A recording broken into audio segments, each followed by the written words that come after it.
We're going to act like we were already here. Yeah. Are we live? I think we're live. Oh my God, we're live! Welcome to the Turquoise Couch. And are we live? Listen, I think I'm glitching or something. So excuse me because whatever. We are live right here on the Turquoise Couch. And I am your host, Temeka Ramsey. And I am so excited because for day one of Pride Month, I have sitting here on the Turquoise Couch, my guy, Deon Hinton. Y'all better give it up. I don't have anybody working my clapping hands. So we're going to have to clap for ourselves. Deon, thank you so much for being here on the Turquoise Couch. This is my first podcast. What? This is literally my first podcast. No, I can't be that lucky. Yeah, I'm so excited right now. Listen, you're a whole celebrity to me, right? You really not, but I'm saying, I mean, for all the people out there, if you guys don't know, this boy is a whole freaking celebrity. But when he comes home, we treat him just like a little rug rat from the country. So it is necessary. But I am just really, really excited. You know, Pride Month means a lot to me and to many people because for me, it's really just about acknowledging someone's humanity, right? Mm-hmm. And so I'm really excited to host Deon on the sofa. He is going to share his own story. He's going to really bring to light some things. And we're going to have a conversation that I hope is not only enlightening, but my goal is really that it would inspire other young people. How old are you? 27. He's still young. He's only 27 years old. But I really hope that it would inspire other young people to really live fully in their truths and to know that there are many of us who absolutely love you in every single bit of your humanity. And so rather than keep on going, I'm going to let this guy start to tell us your story. So what are you doing here anyways? I'm here for my 10-year reunion. 10-year class reunion? You've been out of high school for 10 years? 10 years. Oh my gosh. Now that's wild. That's insane. That is wild. So yeah, here for that and then here for this. Yeah. Yeah. I'm so excited. All right, so let's just jump into it really. Yeah. So what I want you to do is really just start out sharing with our audience, what you've been up to. 10 years out of high school. Yeah. That's a crazy, that's like monumental, right? So lots of stuff has happened for you in this 10 years. But I want you to take us through the whole 10 years, right? I want you to graduate from high school. I want you to go off to college. I want you to take us all the way through. Yeah, so I'll skim just a little bit. Yep. But for an intro, hello, my name is Deon Hinton. I'm a queer multidisciplinary artist based in New York. I am a photographer, mostly an art director. I own a furniture gallery as well. We specialize in vintage art and objects. I graduated from Berkeley College with a. I thought he was a supermodel. I'm confused. I modeled as well, so that is a part of it. Yes, multidisciplinary. He is a freaking supermodel. This man be in the Paris Fashion Week, the New York Fashion Week, the German Fashion Week, the Italian. I don't know, all the fashion week. The boy be clean, y'all. The man be dressing off the chain. Okay, my bad. I love you. I love fashion. I work mostly in fashion. I work mostly in high fashion. But I have always had a deep love for fashion. It's always been something that I've always loved. Mika knows this. I remember sneaking to wear skinny jeans and literally screaming at my parents, let that boy wear them jeans. Let him wear them jeans. They ain't hurt nobody. And but like so much. And I recently thought about this, like my prom entire tux, my entire suit was thrifted. But the way that I put it together, you would have never known. So I've always had a love for fashion, for interiors, for spaces, and for writing, and really just being an artist. I think living and being born and raised in Arkansas, I used to say that my dreams were so much bigger than Arkansas, which I realized was really such a disservice to the dreams that are held here. Oh man. But I really just reframed it, and I realized that my dreams just couldn't be catered to here. Right? So it's like the people that love being from Arkansas, that love being here, I never wanted to express my own frustrations by putting down theirs. Sure. So I always just, I knew that I needed to get out. I knew that Arkansas just wasn't the end all be all, but I didn't know that it would be New York. I don't know why it would be New York. Yeah. Tell us that. Talk about that though. Tell us how you got from, because you graduated high school and you went to college to run track at UCA. Yeah. All right. So how do we get from UCA to New York City? I think there was, you know what it was? There was a knowing. I can't pinpoint exactly why I knew I was supposed to be in New York. Yeah. But something told me you're supposed to be here. Mind you, I had never been to New York. I had never been on a plane before. I know. I had never visited. I knew no one that was there, no family, no friends, no money. But there was something, I had never been so sure of something. I was 19 years old and I didn't know much, but I knew that. Yeah. And I told my mom, I was like, I want to move to New York. And she was extremely supportive.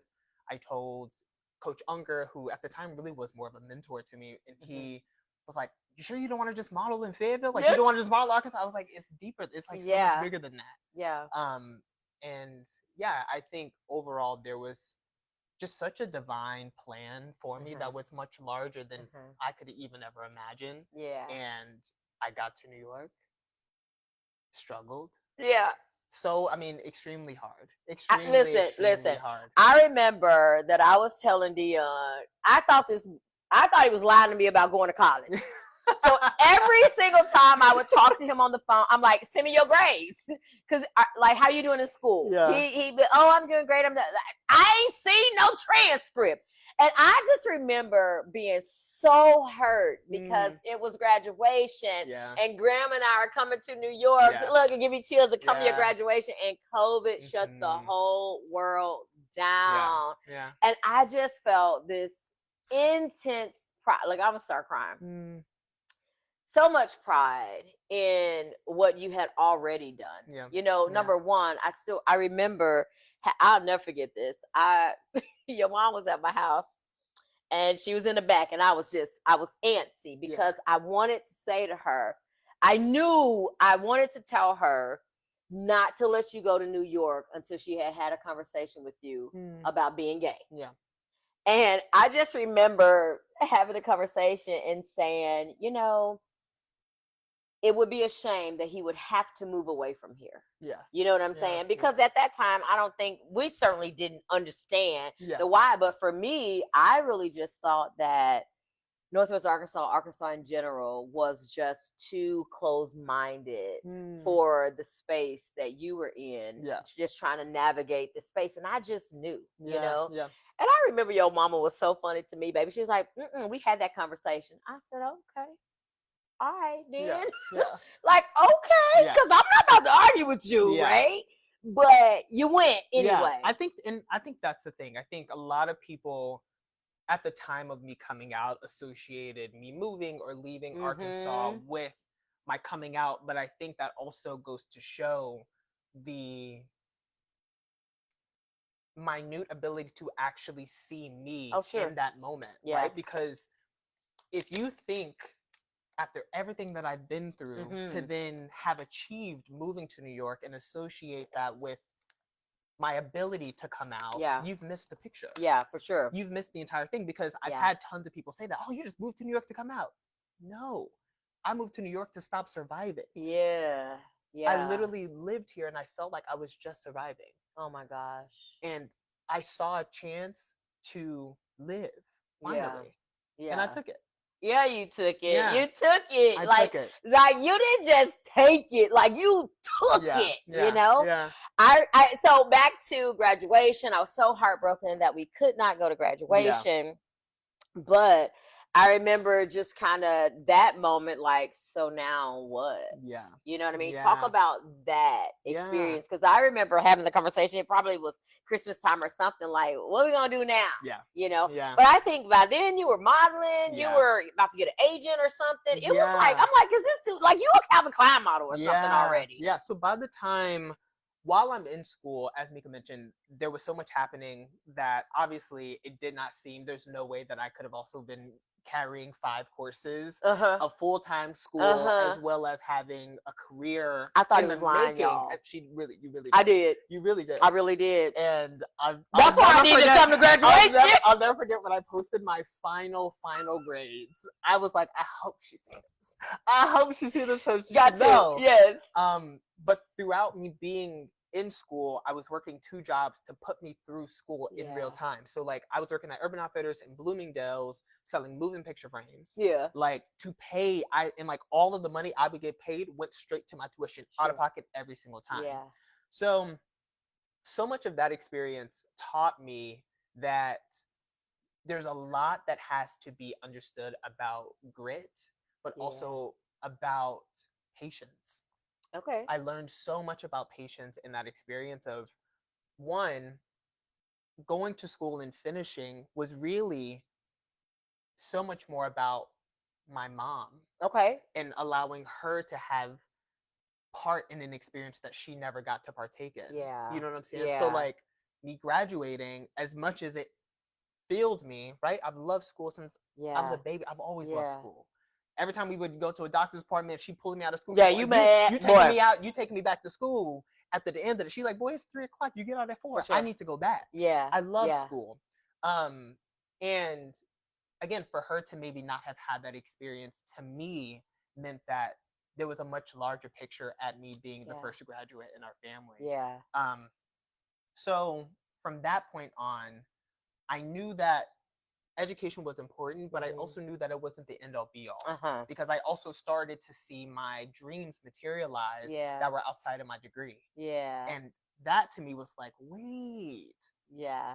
Okay. Like I'm holding on to this degree. I have it. You got it. It's mine. We're educated. Yeah. This is mine. But I'm like, what else is mine? Yeah. And then from there, modeling with Calvin Klein, and then I did a global campaign for Abercrombie. Oh my God! From there to doing. I remember. Listen, we was going to the mall, baby. Your mom still got that she still picture. Has them. She has them all. Listen, she has them all.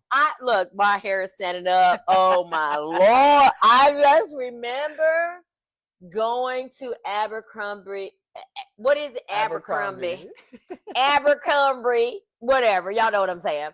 Them hightail t-shirts and seeing a little queer black boy from Arkansas on the wall and thinking, how did we do this? How did we do this? Truly. And I think that feeling is really what you're talking about with your mom, in terms of, it was for me, it filled me up, but this was really so that she can see what she had done. Right. And I honestly, I just remember thinking every time, like, I had a hand in that. You did. You know what I'm saying? Like, I'm going to take that because it takes all of us for sure. Yeah. But I mean, even I had no idea. Yeah. I had no idea. And Abercrombie, and then it was, what was that other place that you were all over the freaking wall? She got that on your wall too. PacSun. Yes, PacSun. Yes, it was crazy. And then, so I think, like you said, going from us not even being able to imagine what any of this would be, but more importantly, like, I've never deviated or forgotten where I come from. Sure. And I think, again, so much of that experience is, my mom being able to see the fruits of her labor in real time, in a way that I feel like parts of her dreams are coming true because mine are coming true. You know what I'm saying? Yeah. And I think that's all a parent ever wants. Yeah. It's for their kids to be happy, and for their kids to feel fulfilled in their lives. Yeah, and for our ceilings to really just be your floor. Exactly. Right? I gotta, you don't really get the liberty to tell other people's stories, right? But I gotta put this out there because I think it's important for the world to hear, is that your mom had you at 14 years old. And I still remember when I met your mom, and I can remember one of our early conversations was that she was not having another child until she was married. Yeah. She meant that. Yeah. The twins about to be grown almost too, right? Yeah. But I think that thing, like the sacrifices and everything that she had to make as a kid, having a kid, just all of those things, I think you being able to give something back to her in your success has it means a ton to her. Yeah. I mean, she is like revolutionarily proud of you Yeah. for sure. Yeah. You know. So yeah. Now I want to pause because I want to go back just a little bit because I want to talk about mental health and Yes. queerness. Yeah. And so I want to bring up a period of your life in school Yeah. that was pretty difficult. Mm-hmm. And yeah, I don't know if you've told people this. Can I talk freely about anything? Yes. I mean, there's not a whole bunch. I mean, you know, but I just remember there was a short period of time. I can't remember if you were in middle school or high school. Mm. And I think it was your mom who had found you crying in the shower. Do you remember this? Yeah. Yeah. Yeah. Can you talk a little bit about that? Like, what was the struggle then? Was that identity? You know, all of that stuff. Were you high school? Kind of bring that back to me. Yeah. I mean, wow. I've never even talked about that. I think so much of that experience from my memory is, it's also really funny because I think as we go through life, some of those forms of trauma, we kind of like forget them, Yeah. and our brain kind of Yeah. like buries them Yeah. in a different way. Yeah. But I think within that experience in particular, there was just a fatigue of really so many components, whether it be that of circumstance Yeah. and our family just going through a lot, Yeah. right? Like financially and emotionally, Yeah. which then is only compiled with my lack of understanding of who I am, the bullying that I'm experiencing Sure. Yeah. at, That's where I wanted to go. you know what I'm saying? Yep. The bullying that I'm experiencing in school, at times even at home, and Yeah. like having this, sense of masculinity be having me really in a chokehold. And yeah, there's always this kind of, I think there was also this weird context of like, I'm not black enough for the black kids, but I'm not white enough for the white kids. Sure. And like, again, having a proximity to whiteness, Yep. and not just like whiteness, but like elite whiteness. You know what I'm saying? Like Northwest Arkansas is extremely different. You know what I'm saying? So like, to then battle that relationship and yeah, to not feel like I can savor my blackness. I feel like the conversations around blackness that we're having today are not the conversations we were not having then, right? No, like not even at the all. way in which like people talk about dark skin.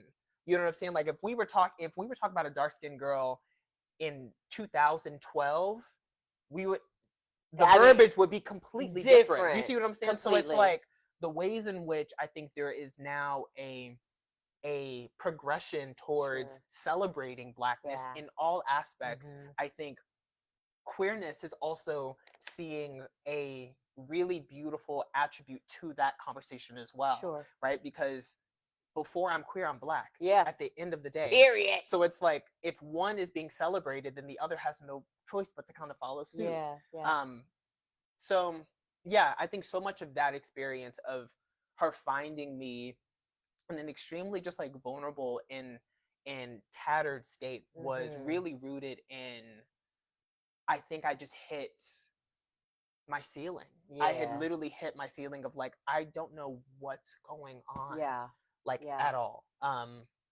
But as time would go on, I would start to figure it out. But I think it took a lot of, again, patience, and divine timing, honestly. Yeah. I think that's so powerful, timing, right? One, I feel like we were all kids kind of figuring all the things out, right? And I think that at least in our family is very close still to this day. I just said the other day, we party from 1 to 100. Everybody together. We doing it's all of us, right? And we're so fortunate to have 5 generations still with us, right?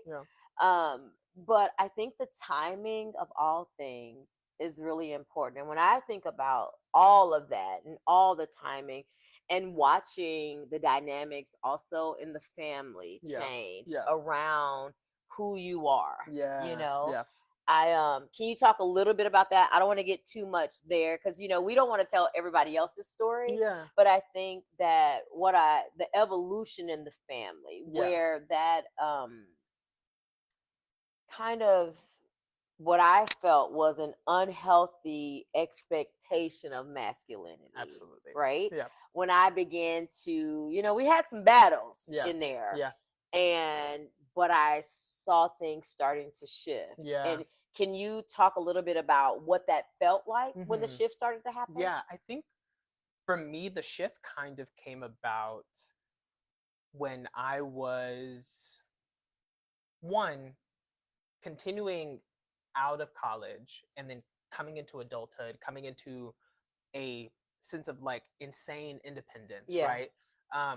Allowing for my own curiosities to navigate my life and not the fears of others. It put me in a position where this is not something I should be afraid of. Sure. Queerness and curiosity is not something to be frightened, right? Yeah, It's something yeah. to be understood and loved. Sure. So as time would go on, I think that shift really happened as a part of me starting to really understand who I was, Sure. stopped relying on that of other people to tell me or one to validate who I you were. was. Yeah. You know what I'm saying? Yeah. Like I stopped seeking the validation. Yeah, absolutely. I stopped seeking the validation of what if I was appeasing to masculinity, if I was Sure. appeasing to what a young Black man was supposed to be, Yeah. if I was appeasing to that of Black excellence. I think Blackness is inherently excellent. So Come I don't know why on. we need that. Where them little separation. fingers at? What Yeah, what right. they be doing? Yeah, it's the All the middle little one. fingers. It's the middle one. It's Yeah, it's the middle one. It's the middle Okay. one. It's the middle one. It's the middle because But I think so. I think having just that alone, I really started to just step into my own, and really what that unlocked within me was a sense of confidence, but really again a knowing that I had not been familiar with growing up. Yeah. That would innately become very normal to me. Yeah. Like I think my norm is knowing who I am. I'm Yeah. out of balance if I'm like, I don't know what's going on. That's out of balance for me now, which is a blessing to say. Yeah. But yeah, I think that, and I also feel like there is a strange feeling at times because I remember when I first like came out and no one in the family treated me any different. Wow, what Look, the people but you- we supposed to I know, do? but you know what I mean. Like, but that but is not that the reality. everybody's Exactly. experience That's is not the not that. that's not the reality Yeah. for everyone. So Yeah. it's like it wasn't necessarily the fact that anyone would treat me different. I don't really Yeah. think I necessarily had a fear of losing anyone because I had already grieved it. I had already grieved it. Oh my God! The Stop moment- right there. yeah. You got to talk about that. The What do moment you of mean? me coming to realizing like this is who you are and you're going to tell the world, you're going to step into your truth. I already pre-grieved, Oh my word! which just think about that. Oh my word! You're literally prepared, not even preparing. You have finalized and literally like commemorated the death of those in your life that you care the most about. Oh my gosh, DeAndre. I've watched myself a bit. What? So you're telling me? Oh my gosh! I don't think I was prepared for that a little bit. I still remember I was at home in the country. Yeah. And I still remember the day on the phone that you told me you was coming out. It's like, so what you're saying is, I don't remember what I said, but what I'm hearing you say is that at that point, you had already grieved the death of all. That is too much. And I think really what that was is, oh my gosh, in that sense of grief was the ultimate gift and sacrifice. Yeah. And more importantly, it was me choosing myself. Absolutely. Finally, which I had never done. Yeah. I'd never done that. Yeah. And in doing so, I could live finally. Yeah. Yeah. So I think again that turn really started to materialize as I started to materialize, and I stopped seeking this validation. I didn't really care about, what people would think, what people would say, how people would look at my grandmother, how people would look at my dad, how people would look at my brother and sister in school. I did not care. Yeah. I grieved it. You know what I'm saying? So it's like, I didn't see it necessarily though as if I was losing something, but I had so much to gain. Yeah, absolutely. I had so much to gain. Yeah. Me. Yeah, I could gain myself. I could gain the love for myself. I could gain these experiences for myself. I could gain being able to like actually relax my shoulders, unclench my jaw, and breathe. Yeah. You know what I'm saying? Like, yeah. I could live a life. Yeah. Wow. Yeah. How, So how yeah, revolutionary, yeah, right? right. I'm like, it shouldn't be that hard. It shouldn't be It should that not be that hard. hard. Yeah. I had an experience, and I think we talked about this one time before, but I think it was probably like 2019, 2020, 21. It was that zone. Yeah, But when I first realized I was going through grad school, yeah. and actually my mentor in grad school was this gay dude, Hmm. the gay professor, Dr. Somebody or Yeah. other. And just the whole interaction, everything about it, it just felt so honest to me, Mm, And I had already started Atmosphere Beautiful, and I had this whole idea that I was gonna like mentor girls between the ages of 17 and 23 because that's when my life was shit, yeah, yeah, And I don't really like them. Like that's not yeah, really it. And yeah. it was in grad school that I heard the Lord tell me that the LGBT community was my people. Like Mm, that, those my folks. yeah, Like they need me. yeah, yeah. And I remember having a conversation about that with someone that I really looked up to. Mm, And that response from them just shook my whole world. It mm, wasn't like, oh, go with God. Let's see what God's going to yeah, do. yeah, Instead, it was, well, if I told you that you had not heard from God or, yeah, whatever, yeah, you know what and I yeah. just thought it just really rocked me because I thought to myself, if whatever we say we believe, and this is going to segue us into church and Yeah, Christendom and all of that, yeah. if we say that we love God, if we're Christian and we believe what God says, Hmm. like, are you not the image bearer of God, Yeah, right? yeah, And so in my mind, I'm like, so if you lesbian, bisexual, gay, transsexual, what's all intersex, hmm, asex, hmm. plus Yeah, yeah, you have nobody, yeah, like, so you don't have a tribe. yeah, And it really, really messed me up yeah. somewhere deep inside. Hmm. And it just really started to, I don't know, I felt like I've always been pretty open, but I feel like my eyeballs were just open Yeah, so wide. yeah, And I just started having a whole different experience, yeah. right? And so when I think about all of this that you say, the grieving, I went through this process, and I will not even act like it must feel what a member of the community feels when Yeah, they're making the choice to come out. yeah. But I felt intense fear. Mm, I ain't never been that scared. yeah, I felt I was sick to my stomach often. I felt very anxious. I thought, oh my God, I'm a preacher, I'm a pastor of yeah, something, right? I yeah. was like, I've been preaching, I've done missions around the world, just all these things. And now Mm, I am yeah. maybe in the same ways to some degree grieving this, like, who will I be now? Hmm. How are people going to perceive me now? Are they going to receive me now? Yeah. Does the gospel that I preach still hold the same weight? All of those things. And I remember telling my husband, like, I was beside myself. Mm, I mean, literally just trying to tell someone yeah, that my company, my business, yeah. would support members of the LGBTQ plus community. Hmm. Not even that I was gay. Yeah, I ain't gay, yeah, right? I'm hetero, whatever you want to yeah, call it. yeah, No, that my business yeah, will serve this population. And so when you talk about grieving that, I wish I had pre-grieved. mm, I wish. yeah, Because as a result, I didn't, because my expectation, and I think that's something that probably you have been dealing with your whole life. Like, you're dealing with what other people think so much yeah, so, like, you choosing you yeah, was like the big relief where I could take a breath and, yeah, like you said, unclench your jaw, relax your shoulders, yeah, and just show up. yeah, Here I am. I'm all of these things. And if I say this, yeah, then all of these things are lost to me. yeah, And I spent literally 21, 22, 23 mm, in deep yeah, turmoil because of it. yeah, Like, literally, even not even really going to church. I went to yeah, Bedside Baptist. yeah, You yeah, know what I'm yeah, saying? yeah. Because I'm just thinking, like, there is no place for me now. Right? So that, ah! We can't spend no time on this, No, right? no, Like, that's no, so but real, that though. right That's there, so real. like, there's no place, Yeah. right? And so, anyway, I just, so with that, so my dissertation is really about the exploitation and invisibility Mm-hmm. of the LGBTQ plus IA Yeah. members Yeah. in the Black Yeah. church. Yeah. And baby, I've been sitting on that pretty deep, and I've talked a little bit about it with people, but like I'm like worried I'm gonna get excommunicated out the Black church. You hear me?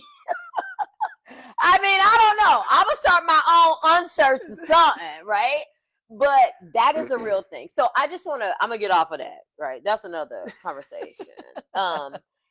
I remember, interestingly enough, I feel like it came up in my news feed some recent time ago when you had went to Florida and you had your own experience Yes. with God, Yeah. Yeah. right? Yeah. Like, I want you to kind of talk a little bit about that because I saw a huge change in you that like you came back on fire for God, Yeah. right? Yeah. And your relationship with Christ, it's really been about spirituality, Yeah. not necessarily about church. Yeah. Yeah.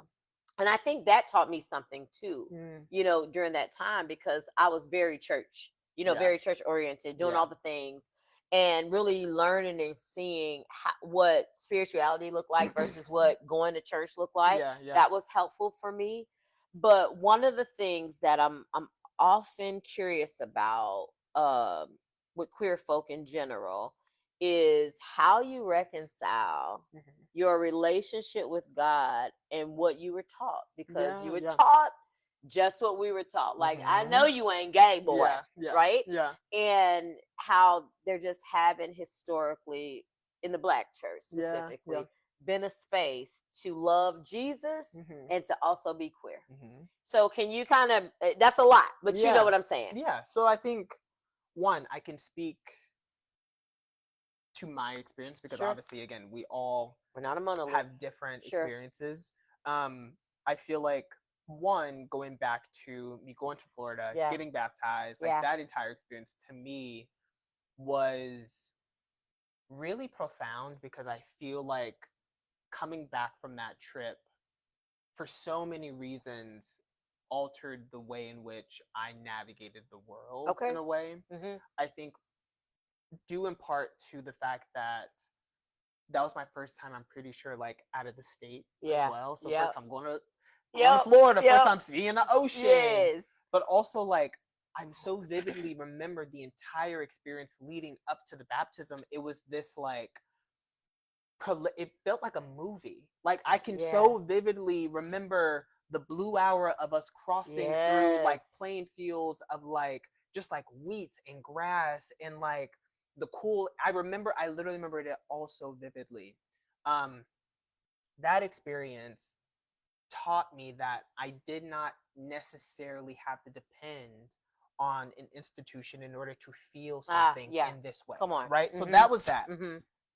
And I had never really felt that reading the word. Mm-hmm. I had never really felt that necessarily on my own. I think it had always been assisted. Rather, we were going to church and the preacher would say something that kind of felt connected, but then it was undershot by something that again went against me. Yes. Yes. So it was like, I'm with you, but then you say something, I'm like, oh, you know what I'm saying? Yeah. I'm like, Yeah. oh. So there's that internal battle, which again, it's just literally a full tug and war at all points.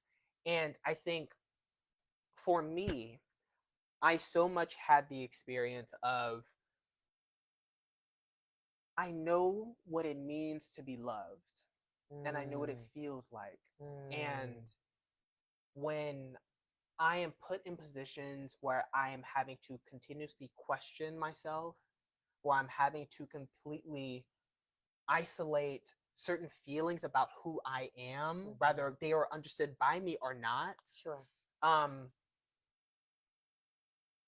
that does not make me feel loved. Sure.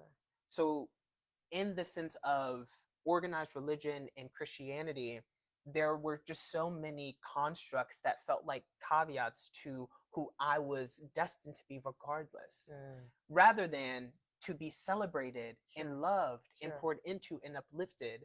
So I think as I started to just, I don't know where I was like, I'm just gonna have my own relationship with God. Yeah. I'm like, it ain't gotta be with necessarily me going to church every Sunday or me going to Bible study on Wednesdays. It's like I'm going to pray in the way that I always pray.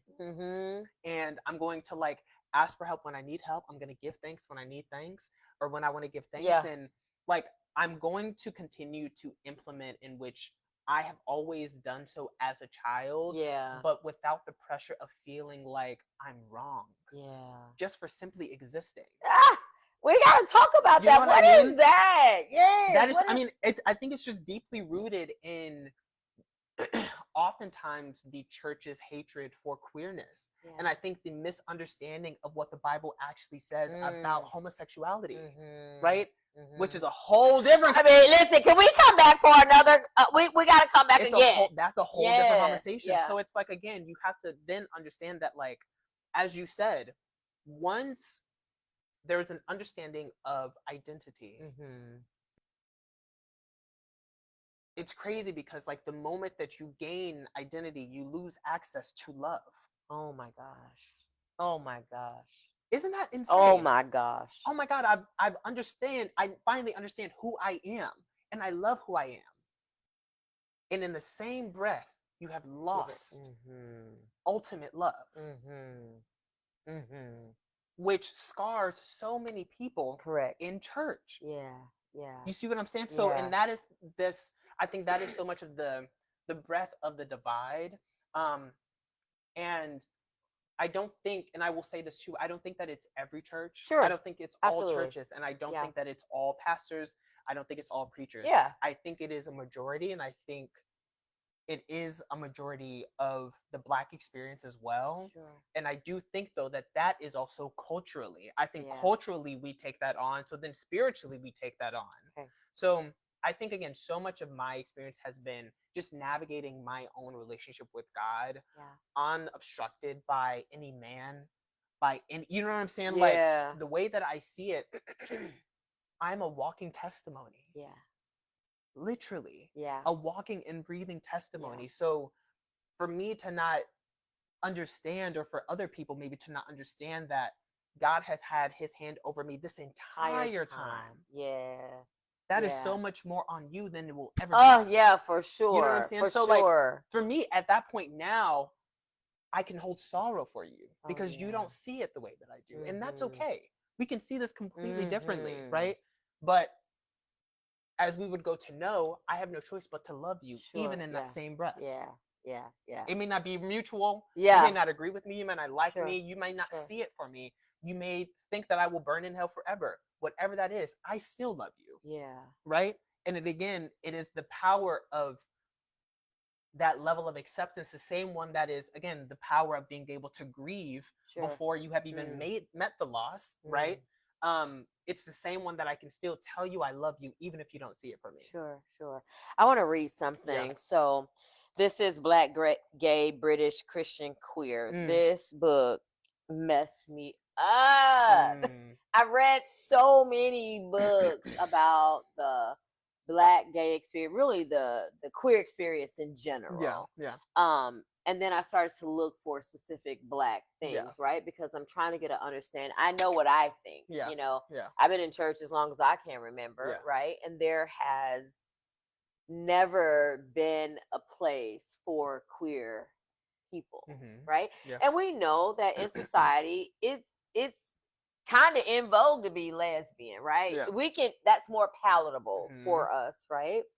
But we've just never really been able to hold space for Black boys, Black men, in that space. And, you know, it's funny, before I read this, you know, I had somebody inbox me one time and was like, "You're so openly supportive." Yeah. Opposed to quietly. What?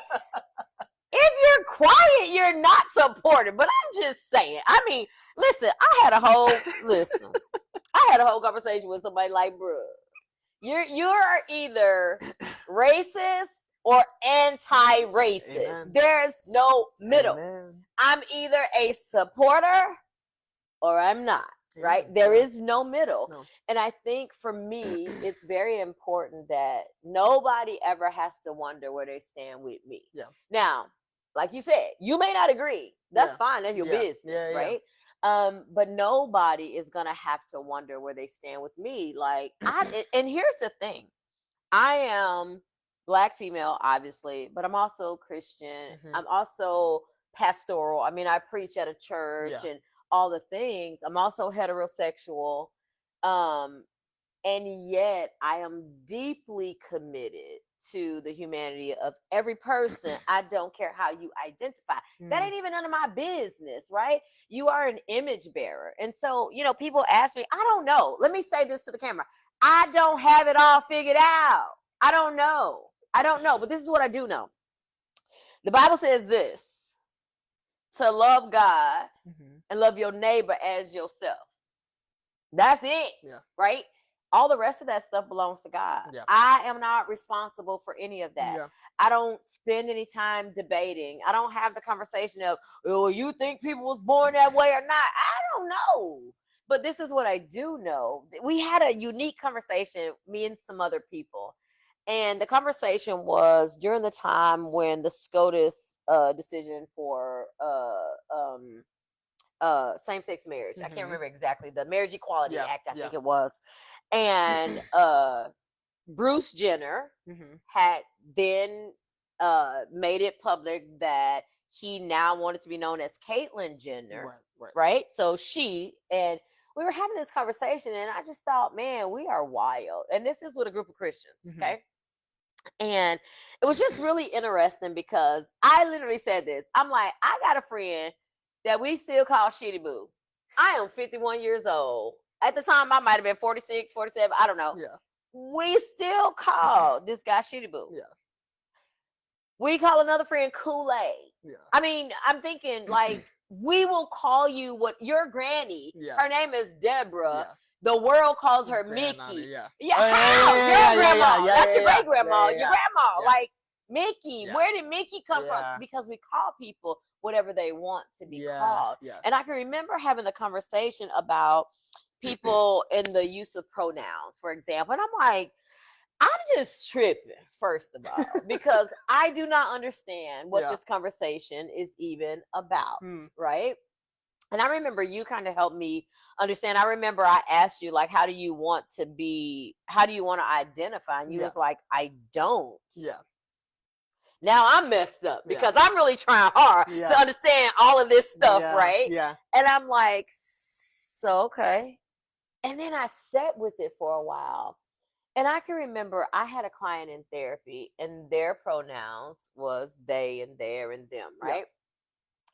And I thought to myself, like, that ain't even really that hard because those are the ways that we use those words anyway. Yeah. When I'm talking to you about somebody, I You like usually they. say, "Oh my Lord!" It I'm literally like, is so intuitive. it is.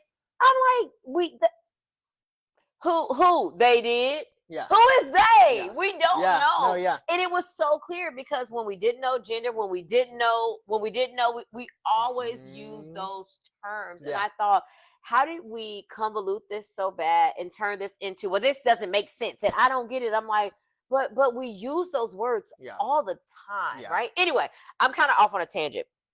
But I just remember you are either or, Yeah. right? And I'm either a supporter or I'm not a supporter. And just all of that over those years, trying to figure out what that was like. When I started really working on my dissertation and reading and really trying to understand, because part of my therapy practice, I specialize, and I put that in air quotes because I'm not a specialist, but that is a target population that I care about, Yeah. right? So I don't see children. I see older teens and adults. And so, my profile says that I'm affirming and I'm safe and all the things. I felt like I needed to know stuff. I needed to read a lot of stuff so Yeah. I could just have an understanding. Yeah. This book, I'm talking about the introduction of this book messed me up. And I'm going to read it. I'm going to read a little bit of it. And then I want to hear what you think. It jacked me up. Okay. This guy, Jarrell Robinson Brown. Oh my God. I preached a message this year called The Famine of Grace, right? Oh, stole it from you. All right. It says, Am I loved? We should drop the book right there. First line. We should drop the book. It says, Am I loved? Do I have worth? Is my life worth living? These three questions are things that no human being should have to truly contemplate. Worse still, to be driven to ask themselves, indeed the world, while simultaneously entertaining the very real possibility of the answer being no. Yet these are three questions that I have in my own life asked myself, pondered, wrestled with, and largely, in fact, entirely, because of my position in the world as someone who is Black, queer, and Christian.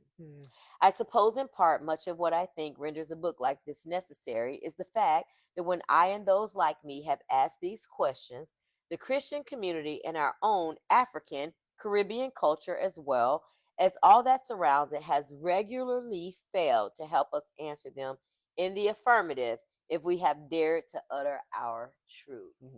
Speak to me. Bruh. I mean, Messed me. I cried, DeAndre, for days off of that. I could not. This is page 1. This is the intro. Yeah. This ain't even the book. Yeah. And I wept before God so intensely. Like I still can feel how I felt those days, like just crying before God, like, what are we doing? No, and more, what have we done? What have we done? Because look, all the hair on my body standing up. It just, it wrecked me. It really wrecked me. And I feel like, in large part, the way I do ministry, the way I see people, period, has been shaped so much by my experience with members of this community. And this intense desire that I never want to be on the side of making somebody wonder this. And if God ain't pleased with that, he could deal with me when I get to heaven, because I'm gonna get there. You know what I'm saying? But I believe that God will be pleased with that, because my goal really is to love people the way that he's called us to love people. You know? And so I don't know, just when I read that, I can read it over and over and over again, and I always feel the same way. Right? What do you say to I don't even know, but what do you say to us, to Black church, to Black pastors and Christians and ministers, and what do you say to us? What can you tell us that would help us better serve, better show up, better love people who might even still just be in that struggle with trying to, or in the process of mourning the death of all of these things that you love, just to love yourself. I feel like when I think initially about the Black experience, first and foremost, we are some of, if not the most understanding of what it means to be othered in the world. So why do we mess it up so bad? I cannot get it. And let me tell you something. I'm gonna pause you, because when I first started my undergraduate program, I'll never forget my teacher, who I didn't know at the time, but I think she was lesbian, if I'm remembering, or her mom was, or something. I can't remember the details, but what I do remember is we were in a class. I'm a social worker, and I'm trying to remember the name of this class. Maybe it was human sexuality in the environment or something. I don't remember, but it was some social work class. And I remember one of our projects in this class, like, we had to bring to the class a snippet of a movie. Like, we had to watch like 15 minutes of a movie and then present it. And I think the movie's called The Birdcage. I'm about to Google. I can't remember, but it's a movie about a gay couple. Okay. I'm gonna Google it. And I just remember this. Now, shame on me. I'm gonna look at the camera. Shame on me, because this was in my ignorance. This was in 1998, 99. Right? 2000, before I had any revelation of anything. I wasn't even saved. I hadn't even met the Lord at that point. But I can remember about to get kicked out the social work program because I was so pissed off with this gay girl in my class because she brought the movie to the class. We ended up watching her whole freaking movie. First of all, we had to bring to the class something that was important to us. So I was bringing some roots. Yeah. Right? And she commandeered the whole class. But nevertheless, but she made a statement about basically, so we're in a conversation. There's only like 2 Black people in this class, right? Yeah. And we're talking about the Black experience. And basically, she basically said that being gay was the same as being Black. And I lost it because I'm like, wait a minute. When I walk into this room, you see I'm Black. And you made me think about this when you said, like, before anything, I am a Black man. Yeah. That we can't get around this, right? Yeah. And I remember being so intense, like, sis, I'd have never known you was gay. Yeah. Until right now. I did not know until you open your mouth and share this. But my Blackness is not something that I can put on a shelf at any moment. Yeah. Right? Yeah. And so it was just, it was pretty unique, you know? But in my ignorance, I had a conversation around that. I still don't change my mind about this, right? Yeah. I realize I'm Black always, and yeah. you don't know anything else about me, but you do know I'm Black, right? Yeah. But when I think about it now, I realize though how insensitive I was to her and her experience. And she was literally trying to tell me what you just told me. Is that, girl, you should know what I'm saying. And I just had no understanding of it at all. Yeah. And so I'm also very sympathetic to people who don't have an understanding, right? If you 100%. don't have an understanding, I'm on your team. 100%. If you are choosing not to understand, I have no use for you. But that is, I think you also bring up a really great point because, again, your reaction to her even saying that, one, you saw as a Black woman the parallel of some sort between Blackness and queerness. Yeah. And that to you was oil and water. There's no way. Facts. There's no way. And so much of that rebuttal is extremely often in Black spaces when we are talking about queerness. And I think we also do the same thing when it's like, I'll never forget me growing up and wanting really to do anything that was outside of the norm of what Black people did. Yeah. It was Black people don't do that. White folks do that. That's white folks stuff. Yeah. And we still say that. We do it today. Like white people do. I just went floating today, and somebody said, "Girl, you out there with the white folks? White people do that." So, and like I've even had to have conversations with my parents and with Amari and Marion to like just do some unlearning of that, right? Because that is such a limiting belief of how we navigate life. That's right. Because as you said, we're not a monolith. One, also, there's so much world to experience, right? And also, they are not the originators of everything. Or nothing. Some would say.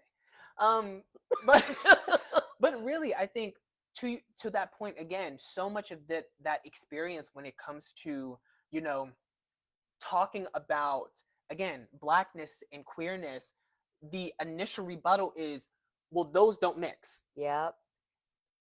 But mostly in the context of men. Yeah. When it comes to women, and I think there being the queer identity of lesbian or bisexual, there is such a palatable effort and tone to that because, one, again, systematically, due to misogyny, that is the appeal. Facts. There's actually an appeal to it, which is kind of crazy. Yeah.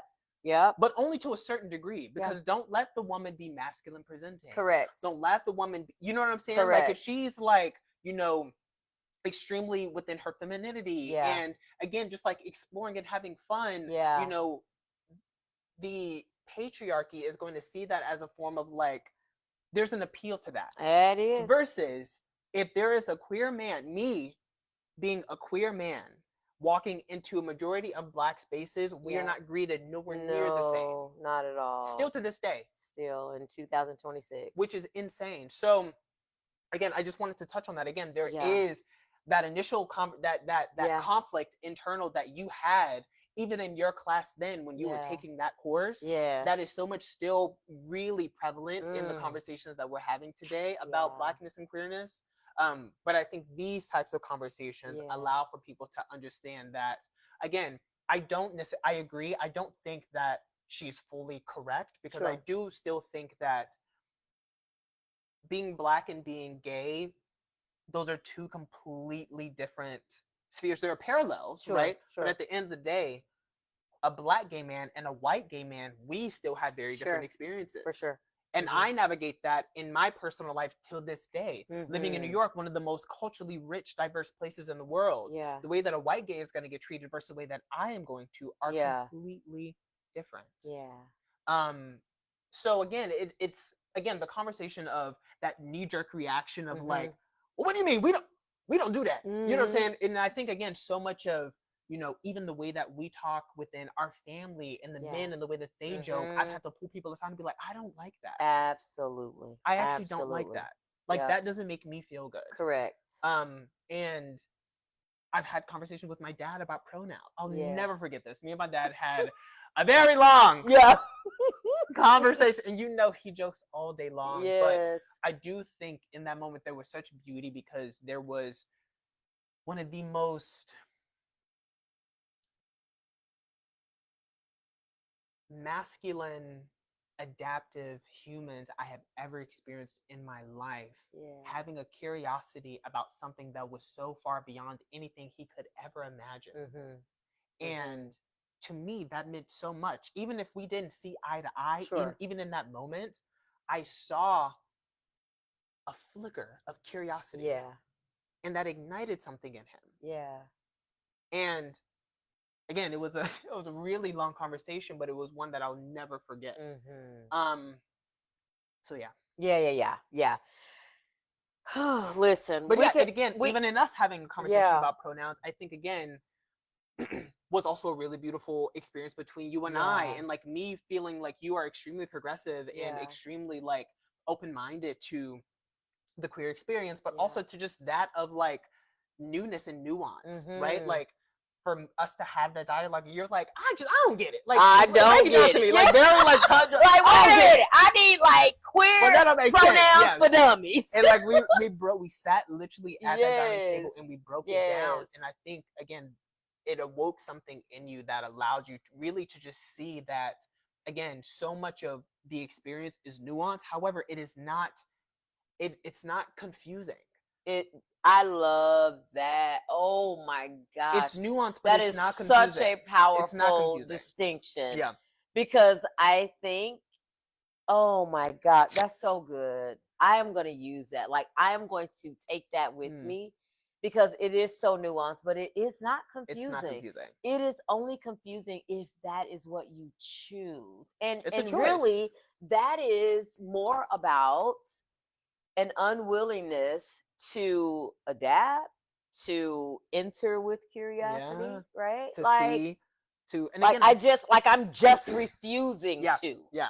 And I think again there are so many systems that go against curiosity. I think there are so many systems that are put in place that would never allow for a straight man to one question what it means for, you know, his best friend to be queer and like what that looks like. A majority of my closest, my brothers, literally like guys I would do anything for, all of them are straight, but all of them have an understanding of who I am.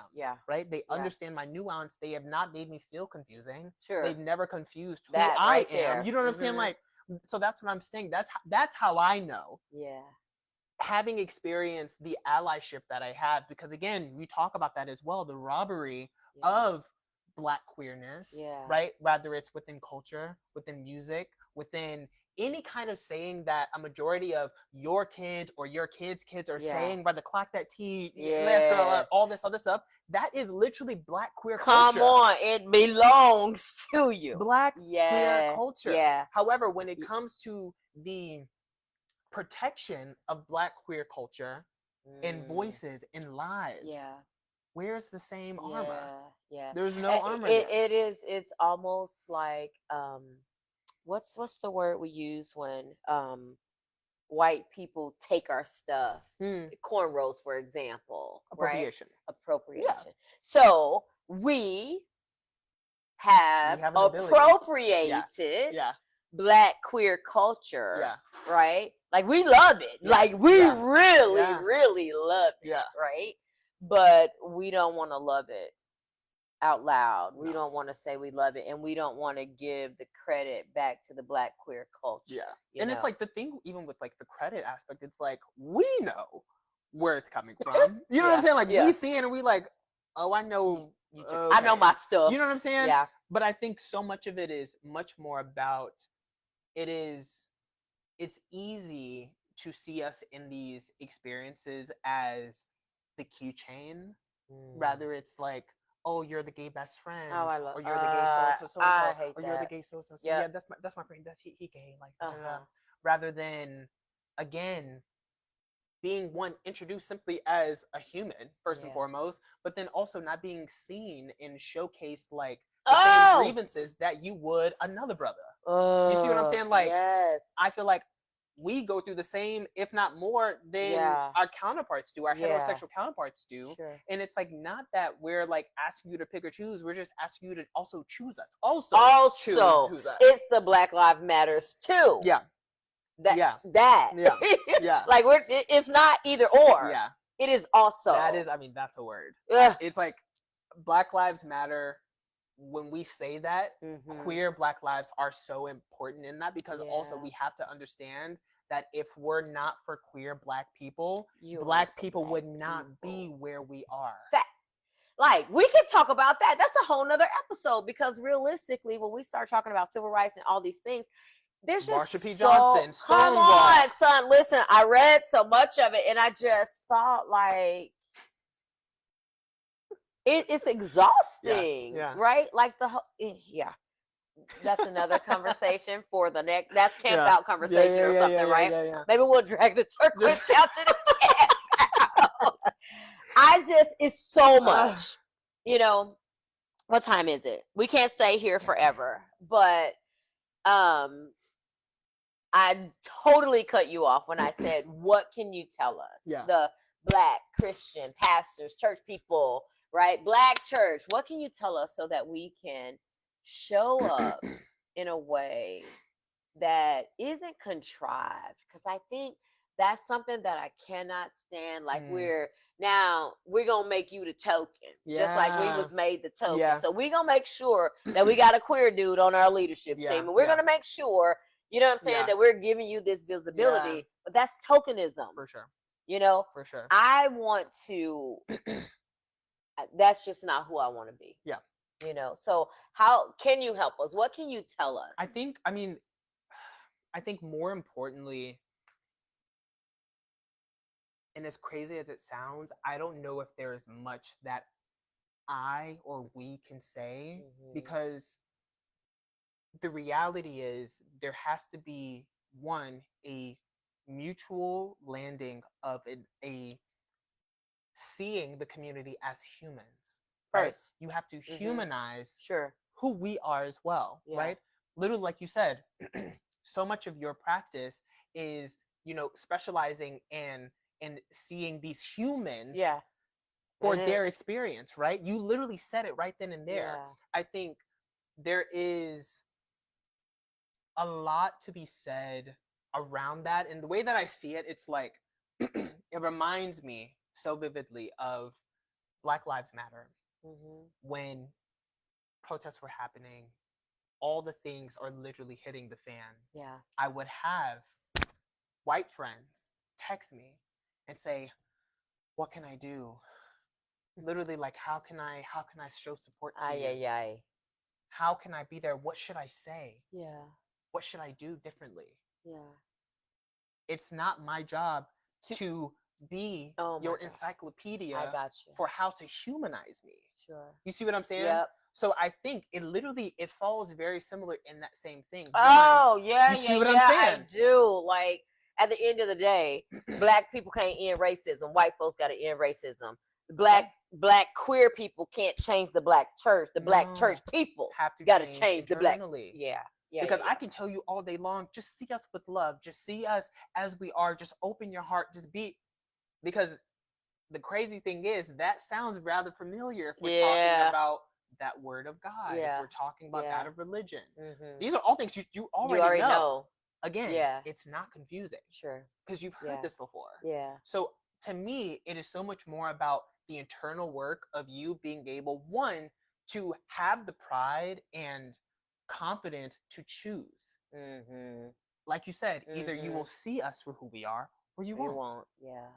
And if you hold any form of curiosity, love it. Yeah. Lean into it and explore it, right? Explore having a conversation with that cousin that you know is gay that you don't talk to when it comes time to when it's time at the barbecue or the family cookout, whatever the case may be. Pull them aside and just be like, hey, I just want to see how you're doing. Yeah. You don't have to ask them about their life. Yeah. Would it be nice? Sure, but you don't have to. But one, it then allows you again to humanize an experience that you have never had to deal with. Yeah. Right. So I think it's so much that I think there is. Also, more importantly as well, there is such a palatable form of queerness that if undetectable or if unstereotyped is slightly digestible. Okay. If they can fly through the radar. Oh, it's like white passing. Straight passing is what it's called. Gosh. If you are straight passing, the palette for you is wide open. Sure.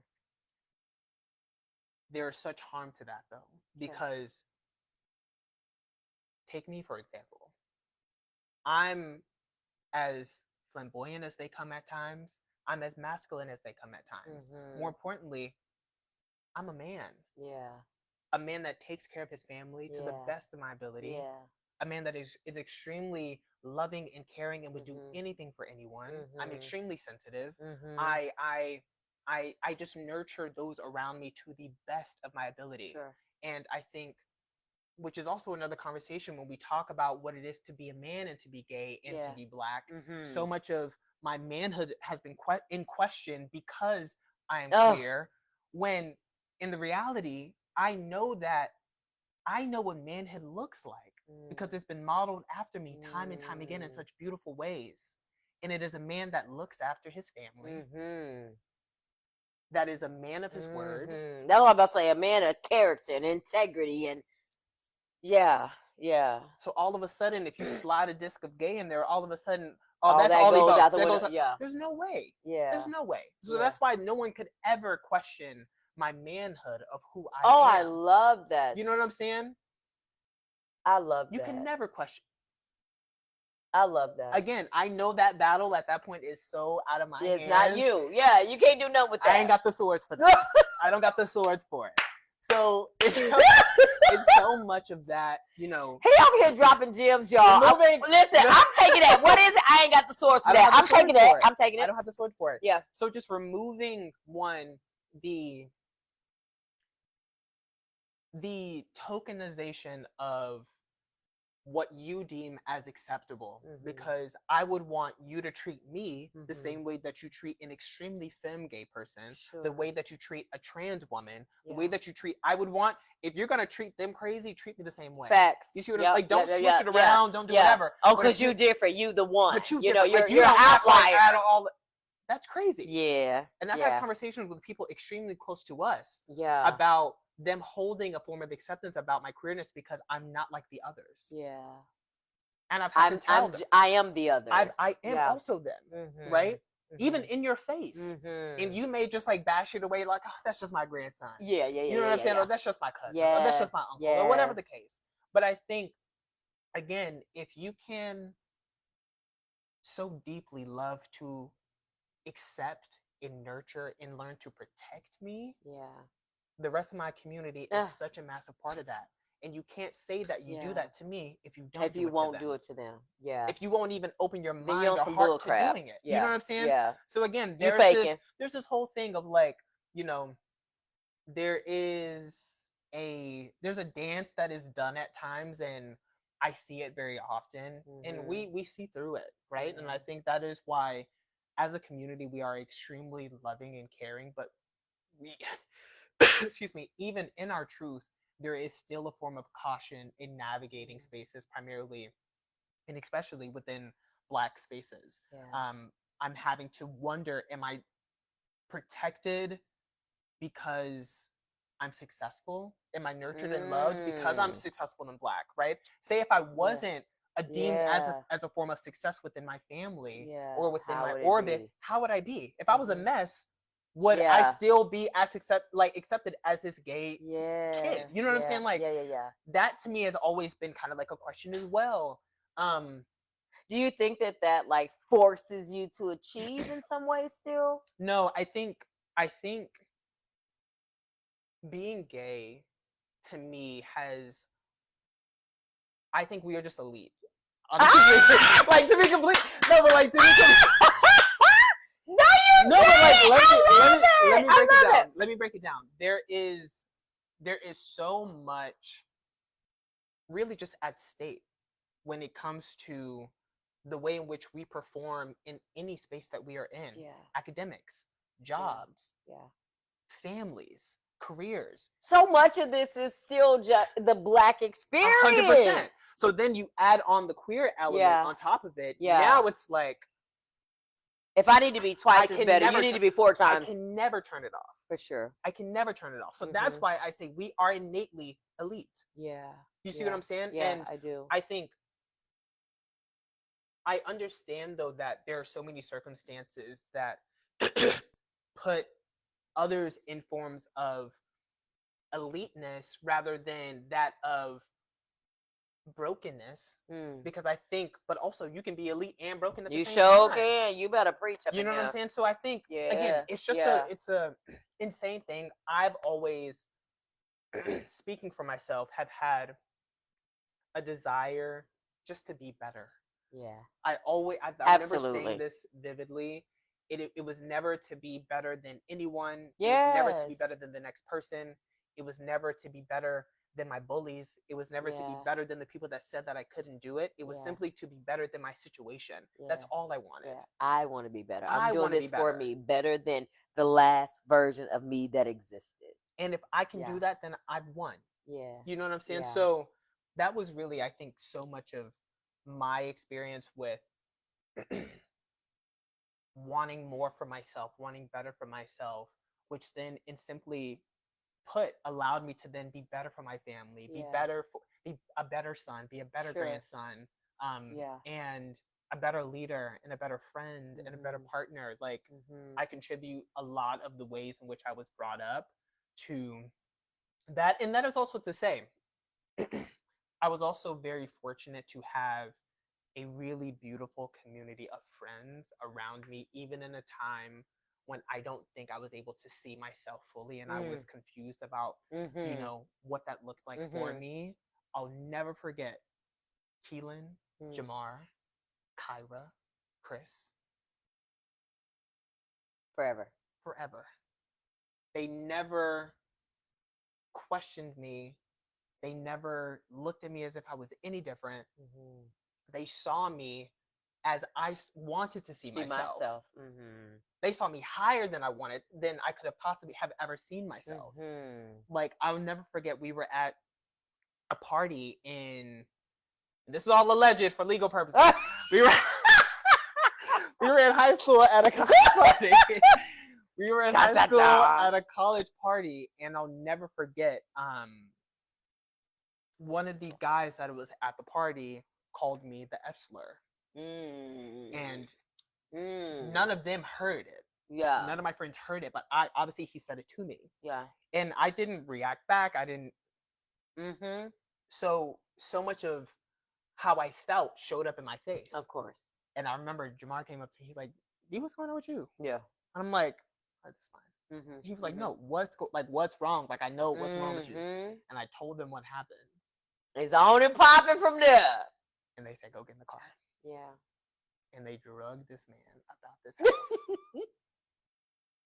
All identities will be protected. And I was, one, that experience, because it didn't even have to, it had nothing to do with what they did. It was the fact that they did something at all. Come on. Remember, because you're either with me or you're not. Like, I support or I don't. Right. Yeah. And I honestly feel like they knew that I wouldn't do anything. I also know that they knew that I wanted to go to college, Yeah. and I had just gotten into UC to run track. And Mm-hmm. I feel like a part of me feels like they knew how badly I wanted all of that. Yeah. And they wouldn't allow They you wouldn't to allow me mess to that up. sacrifice it. Sure.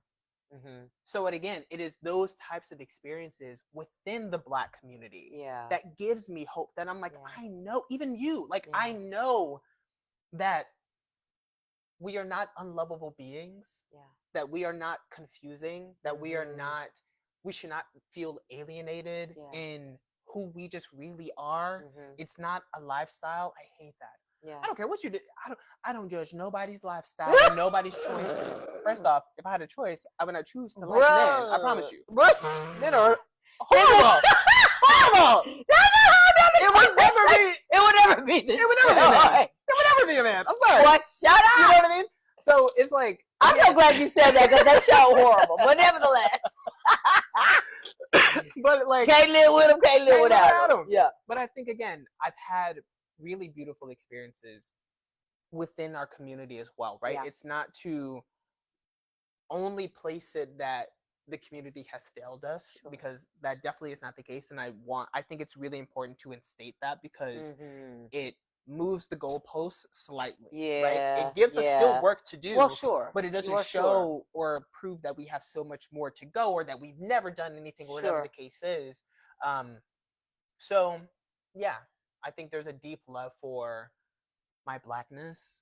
There's an even deeper love for my queerness, and where I'm going to continue to go, rather that be with my career, with my family, with my kids, with the land in Arkansas next to grandma on a scale, so she can see these kids. You know what I'm saying? Like, I have plans for life finally. And I feel like it took me moving out of Arkansas and coming out and stepping into my truth to really see that. And it's beautifully starting to materialize. Yeah. So Yeah. Oh my gosh, we could stay here all night. I mean, there's just so much that we did not get to talk about. He has been all over the world. I can't stand his tail, because I love to travel. I'm waiting on my trip to Milan, or I don't know where we're going. Greece. That's my bucket list. I put it out here in the universe. Yeah. There's so much. There's just so much to your story. And so, you just said this, you just said the coming out. I hate the whole idea of coming out. It pisses me off, if I'm really honest. I never came out as heterosexual. We can't get back into this conversation. We're closing. But that idea that I have to come out is mind-blowing still to me. But I remember that feeling when I was going to come out, right? And so anyways, there's just so much to your story. And I think that, what we do here on the Turquoise Couch is elevate the stories of regular, everyday people. I don't really think you like a regular, everyday people or nothing. I don't know. I don't know if you like regular, everyday dude. Like, I feel like I am. Okay. I feel like I am. Okay, cool. Regular, everyday, just with slightly altered expectations for myself. Yeah, I love that. Never in my wildest dreams would I have thunk that this kid was gonna go to New York and become a supermodel, and just all of the things that you have done so successfully. And I mean, just really freaking good at it. If I had better, if I wasn't just doing a Facebook Live and I could push in some video and some photos, your work is phenomenal. Thank you. And I just want to, on the Turquoise Couch, one of the things we do is we give people their flowers. And I'm kind of laying out the things that you've done, because I want you to know how beautiful it is. Not just, I mean, listen, I got a whole slew of alphabets behind my name, right? So I'm accomplished in all of my ways, right? but so are you. And I think that's also very important. Like, I think we can get this one track idea about what success looks like. And I'll tell you this, something that your grandmother said, your great grandmother. You know, we had a conversation one time just about things that's on her bucket list, right? And we're always pushing her to go and do and all of this. And I remember having a conversation with the fam. It was just like, leave that woman alone. She says she's already lived her bucket list, right? And we end up having a conversation because I felt like it was important for her to hear somebody say that what you've done was successful too. Wow. You know, Wow. I mean, our grandmother, right? Your great grandmother, my grandmother is 91 years. Listen, we got to get off this. We got to get off here. Wow. But I think that, you know, when you talk about giving people their flowers, like, you got to remind people sometimes, like, it's okay. Like, we're hesitant to toot our own horns, right? Yeah. But I've watched you. Like, I look at your clips, I look at your videos, I see the gallery, I see you walking down, I don't know what street you're walking down in New York. I see the dream to do the Range Rover and that thing coming to fruition. I've watched you as a little bitty boy, not really knowing what the dream even was, to like literally just jumping out the helicopter and going after it with your little black self, you know? Little funny looking black self, little twisted smile black self as a kid, to really, even in that, just owning all of that, you know, and showing up in all of in the fullness of who you are. And I am just so proud of you. The whole entire family's proud of you, of course.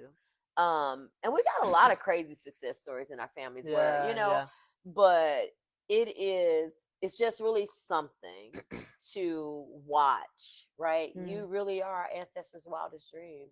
And I want you to know that. I know people are patting you on the back and you got little spreads in the newspaper, and you know, what was it, Tony Braxton? Who did you Tony. Like, I haven't even been able to talk about that stuff. Like, this guy like did the photography. I shot over the cover of Essence. What? Huh? I remember when you first started taking them dang iPhone pictures, bro. Like, what? Who takes pictures with the iPhone, right? It made it like fully editorial. Bruh. Fully editorial. You know what I'm saying? Like, insane. But we're intensely proud of you. Thank you. But also, I just really appreciate you giving me the time to be on the couch and to really share openly about your experience with all of us, really. I mean, it's still evolving and becoming and all of those things, but I got my eye on you. I love you. I love you. And I thank you for this, because I mean, we had these types of conversations rather often, and I think to be able, one, to allow for anyone that is watching, people that may know me, that may not know me, understand that I know, and I say this very often, that I did not get here by myself. Sure.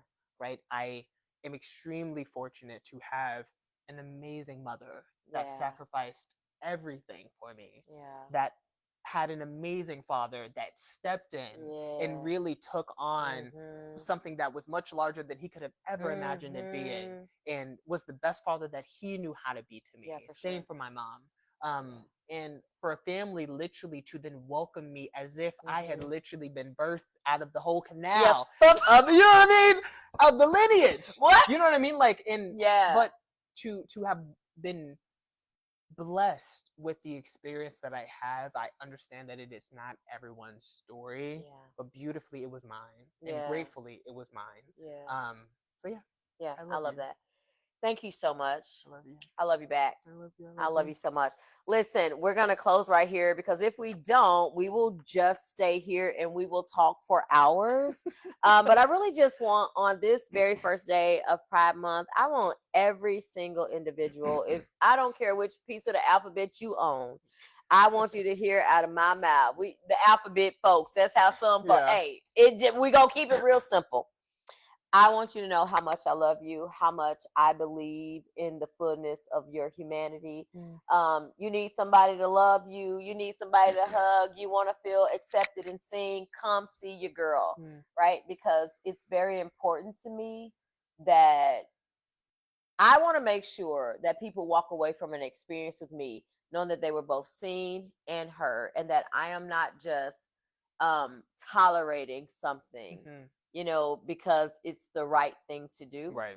I want you to know that I love you because you are, right? You are an image bearer of the Most High God, and I'm going to honor that part of you, period, point blank. All right? We cannot stay here. I wish we could, but I got to get up off this live. Do you hear me? I got to go. So many comments. Oh my God, we have horrible back office stuff. We have no back. we barely had a front office. We barely had a front office.